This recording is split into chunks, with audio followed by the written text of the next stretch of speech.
Hi, good morning. Good morning mga amiga, amigo. Today is Sunday. Currently, it's 8:55 in the morning.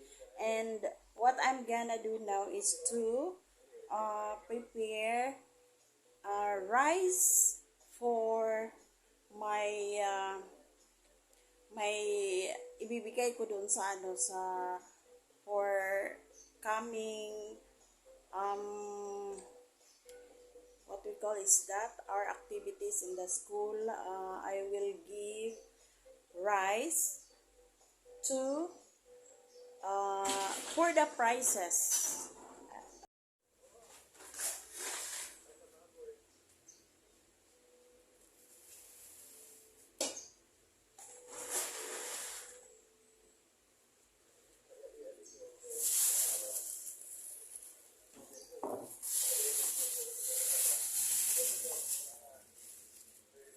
Kulang pa.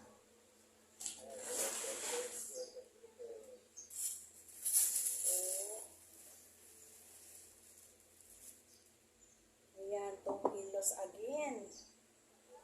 Look at guys, 2 kilos again. So, set aside dito.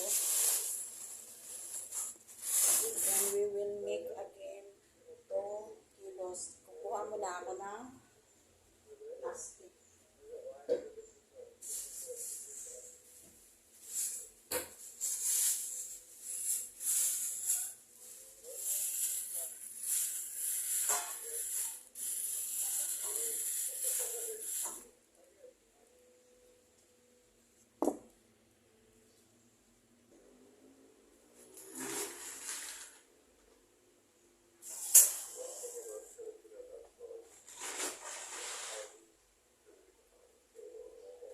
Guys, tingnan nyo.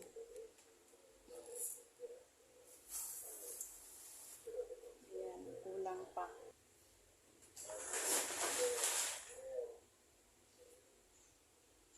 Ito po. Ayan. Lagyan natin para maging 2 kilos.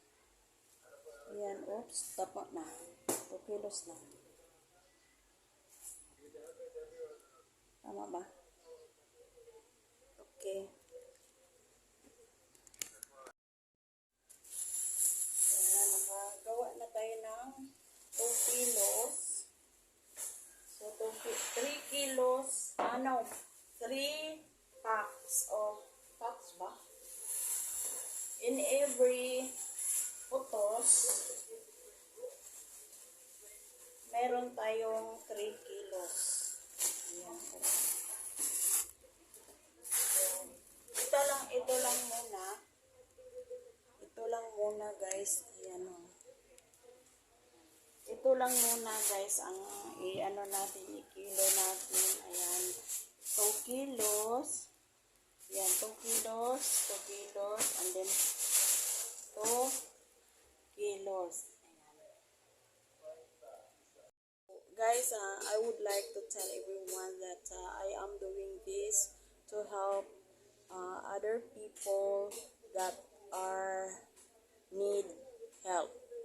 So, alam na niyo po kung sino ang tutulungan natin. Although we are not rich, but then makakain pa naman tayo, diba? So,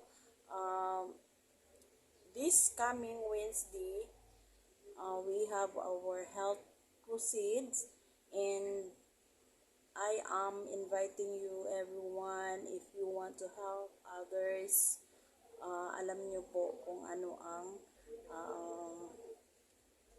in return, diba? So, kung sino man, if you have a kind heart to give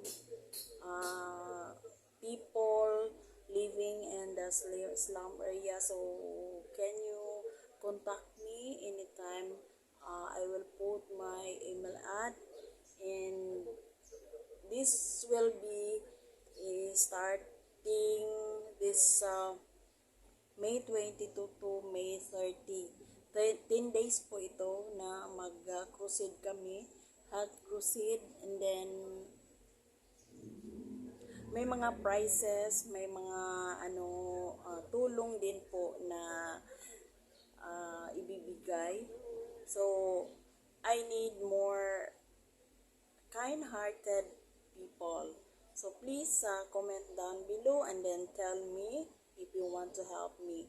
So kahit konting tulong lang po, napaka-appreciative po yan with heart. So thank you for watching, and I would like to thanks everyone na nagsubaybay po sa mga videos ko, and then I hope that hindi kayo magsasawa na manood sa mga videos ko, and this is only for